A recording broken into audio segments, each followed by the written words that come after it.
Good morning students.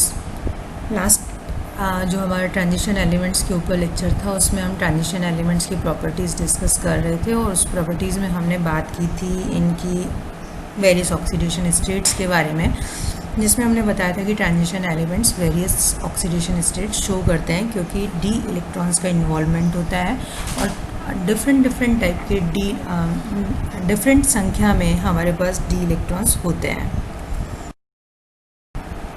अब हम बात करेंगे stability of various oxidation states. किसी भी कंपाउंड को हम स्टेबल कब कहते हैं? When it exist at room temperature, not oxidised by the air, not hydrolysed by the water vapours and not disproportionate और डीकम्पोज एट नॉर्मल टेम्परेचर। तो अगर किसी कंपाउंड के अंदर ये सारी प्रॉपर्टीज़ हैं कि वो रूम टेम्परेचर पे टूट नहीं रहा है, डीकम्पोज नहीं हो रहा है, डिस्प्रोपोर्शनेट नहीं हो रहा है, वाटर वेपर्स से हाइड्रोलाइज नहीं हो रहा है और ऑक्सीडाइज नहीं हो रहा है, तो हम कहेंगे कि वो स्टेबल है। पीरियोडिक टेबल के अंदर जब हम बात करते हैं तो higher oxidation state reduces from left to right. Scandium plus 3 is highly stable, titanium plus 4 is stable, vanadium plus 5, chromium plus 6 and manganese plus 7 are oxidizing, means ये oxidizing होने का मतलब ये है कि खुद reduce हो जाते हैं, and iron plus 3, cobalt plus 4 and nickel plus 3 are unstable and oxidizing। तो हम देख रहे हैं कि एक ट्रांजिशन एलिमेंट्स के अंदर जो हमारी ट्रांजिशन सीरीज़ है इसमें जब हम लेफ़्ट टू राइट मूव करते हैं तो हायर ऑक्सीडेशन स्टेट्स की स्टेबिलिटी जो होती है वो कम होती जाती है, वो ऑक्सीडाइजिंग होती जाती है। In a group of transition elements, the second and third row elements exhibit more stable higher oxidation states and higher coordination numbers than the corresponding first row elements।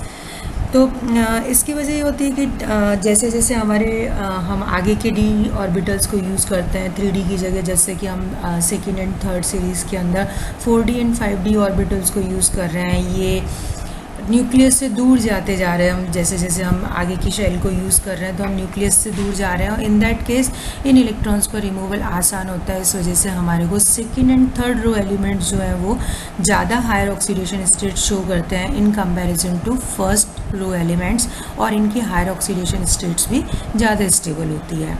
एक चीज़ और यहाँ पे हम फिर से मेंशन करना चाहेंगे कि हमें पता है कि लोअर ऑक्सीडेशन स्टेट के अंदर आयनिक कंपाउंड्स बनते हैं, जबकि हायर ऑक्सीडेशन स्टेट के अंदर कोवेलेंट कंपाउंड्स बनते हैं। तो हम ये कह सकते हैं कि फर्स्ट रो ट्रांजिशन एलिमेंट्स के अंदर इनकी लोअर ऑक्सीडेशन स्टेट में हमारे को काफ़ी आयनिक कंपाउंड्स मिलते हैं, जबकि second and third row elements maximum covalent compounds बनाते हैं क्योंकि ये ज़्यादा हायर ऑक्सीडेशन स्टेट्स के अंदर होते हैं, इनकी हायर ऑक्सीडेशन स्टेट्स स्टेबल होती हैं। Stable oxidation states form oxides, fluorides, chloride, bromide and iodide. Strongly reducing states probably do not form fluorides and or oxides but form the heavier halides। जो reducing states हैं means जो stable नहीं है खुद oxidise हो जाएंगी, सामने वाले को रिड्यूस कर देंगी। तो अगेन वी कैन से कि हायर ऑक्सीडेशन स्टेट्स जो होंगी वो हैवियर हैलाइड्स के साथ में लाइक ब्रोमाइड, आयोडाइड इनके साथ में मिलेंगी। Similarly, strongly oxidizing states form oxides and chlorides but not iodides। Strongly oxidizing means खुद reduce हो जाएंगी, means lower oxidation states stable होंगी, तो lower oxidation state में हमारे को fluorides and oxides मिलेंगे but not iodides and bromides। अब हम बात करेंगे इनकी डेंसिटी। ये इनका एक बहुत ही अच्छा फीचर है बाकी एलिमेंट से जो इनको डिफ्रेंशिएट करता है। ये बहुत इनकी डेंसिटीज़ बहुत हाई होती हैं।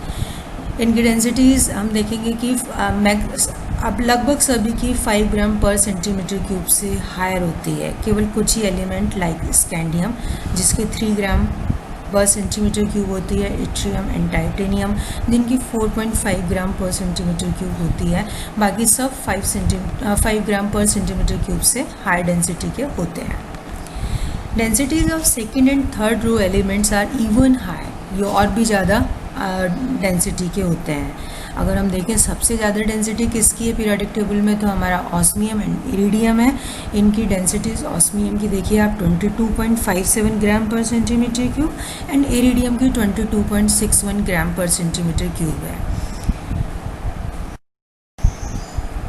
मेल्टिंग एंड बॉइलिंग पॉइंट्स अगर इनके देखते हैं तो melting and boiling points of transition elements are generally very high, about 1000 degree centigrade. Tantalum, tungsten and rhenium, ये इनके melting point about 3000 degree centigrade होता है. इनके high melting point and boiling point का वजह होती है involvement of d electrons in metallic bonding.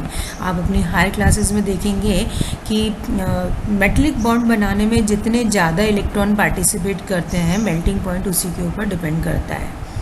S block elements, जैसा कि हमें पता है, इनके मेल्टिंग पॉइंट्स बॉइलिंग पॉइंट कम होते हैं, सॉफ्ट मेटल्स होते हैं, बट मेटेलिक कैरेक्टर बहुत हाई होता है, लेकिन उनके मेल्टिंग पॉइंट बॉइलिंग पॉइंट कम होते हैं. क्यों? क्योंकि उनके पास नंबर ऑफ़ इलेक्ट्रॉन जो कि मेटेलिक बॉन्ड में पार्टिसिपेट करेंगे वो कम होते हैं. इनके पास चूँकि डी ऑर्बिटल्स खाली भी होते हैं और अनपेयर्ड इलेक्ट्रॉन भी बहुत सारे होते हैं, तो इस वजह से इनके पास मेटेलिक बॉन्ड में पार्टिसिपेशन के लिए ज़्यादा अनपेयर्ड इलेक्ट्रॉन होते हैं और इस वजह से इनके melting point and boiling point high होते हैं. एंड यही वजह है कि इनकी डेंसिटीज़ भी हाई होती है. इस बेसिस पे हम कह सकते हैं कि जो हमारा जिंक, जिसका मेल्टिंग पॉइंट है 420 degree centigrade, cadmium 321 degree centigrade and mercury, जैसा कि आप जानते हैं, रूम टेम्परेचर के ऊपर लिक्विड होता है एंड इसका मेल्टिंग पॉइंट होता है -38 डिग्री सेंटीग्रेड. ये सब इनके पास डी इलेक्ट्रॉन्स है नहीं बॉन्डिंग के लिए, तो ये लो मेल्टिंग पॉइंट वाले होते हैं.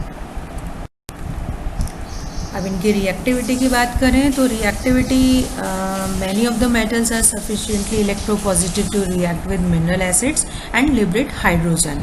हमें पता है जो रिएक्टिविटी है मेटल्स की वो क्या होती है कि वो मिनरल एसिड्स जो हमारे HCl, इनके साथ में H2SO4, इनके साथ में रिएक्ट करके और हाइड्रोजन लिबरेट करते हैं. तो ये अधिकतर ऐसे होते हैं, केवल कुछ को छोड़ दीजिए. कुछ के इलेक्ट्रोड स्टैंडर्ड इलेक्ट्रोड पोटेंशियल जो होते हैं वो बहुत लो होते हैं और ये अनरिएक्टिव होते हैं, या इनको हम नोबल भी कहते हैं. और नोबल मेटल्स हमारे कौन कौन से हैं? Platinum, palladium, ruthenium, rhodium, osmium, iridium, जो कि ये प्लैटिनम ग्रुप मेटल्स कहलाते हैं. इनकी सबकी प्रॉपर्टीज़ प्लैटिनम से मैच करती हैं, इसलिए इनको प्लैटिनम ग्रुप मेटल्स कहते हैं. एंड गोल्ड, जैसा कि आप सभी जानते हैं, ये बहुत अनरिएक्टिव होता है, तो ये नोबल मेटल्स की कैटेगरी में आते हैं. ये स्ट्रॉन्ग एसिड से भी रिएक्ट नहीं करते हैं. अगर इनकी आयनाइजेशन एनर्जीज़ की बात करें तो ionisation energies of transition metal atom is intermediate between those of S and P block elements. जैसा कि नाम है ट्रांजिशन एलिमेंट्स, इनको पहले भी बताया था. तो एक प्रॉपर्टी ये भी है कि जिसका ट्रांजिशन होता है S ब्लॉक से P ब्लॉक के बीच में, और इनकी जो आयनाइजेशन एनर्जीज होती है वो S एंड P ब्लॉक के बीच की होती है. Hence may form either ionic or covalent bonds depending on the condition. First two transition metal elements have many more ionic compounds than elements in the second and third rows. जैसा मैंने पहले भी बताया था कि आयनिक कंपाउंड, फाइन्स रूल के बारे में हमें पता है. आयनिक कंपाउंड कब बनते हैं? जबकि हमारा जो कैटायन है, एनायन है, वो एक दूसरे को डिफॉर्म ना करें. इसके लिए कंडीशन है कैटायन का दोनों के ऊपर चार्ज डेंसिटी का कम होना, या कैटायन की पोलराइजिंग पावर का कम होना और एनाइन की पोलराइजेबिलिटी का कम होना. अगर ये दोनों कम रहेगी तो उस कंडीशन में हमारे को स्टेबल आयनिक कंपाउंड मिलेगा. जैसे जैसे कैटायन के ऊपर चार्ज डेंसिटी बढ़ेगी, उसके ऊपर उसकी पोलराइजिंग पावर बढ़ेगी, तो इन दैट केस उसकी वो एनाइन को बहुत अच्छे से डिफॉर्म कर पाएगा, उसके अंदर कोवेलेंट कैरेक्टर आएगा. तो ये हमें पता है.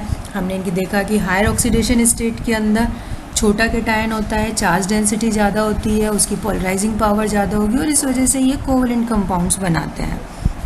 जबकि लोअर ऑक्सीडेशन स्टेट के अंदर हमारे को आयनिक कंपाउंड्स मिलते हैं. तो हम इस चीज़ को जस्टिफाई कर सकते हैं कि क्यों जो ये हमारे फर्स्ट रो एलिमेंट्स हैं वो ज़्यादा आयनिक कंपाउंड्स बनाते हैं in comparison to second and third row elements.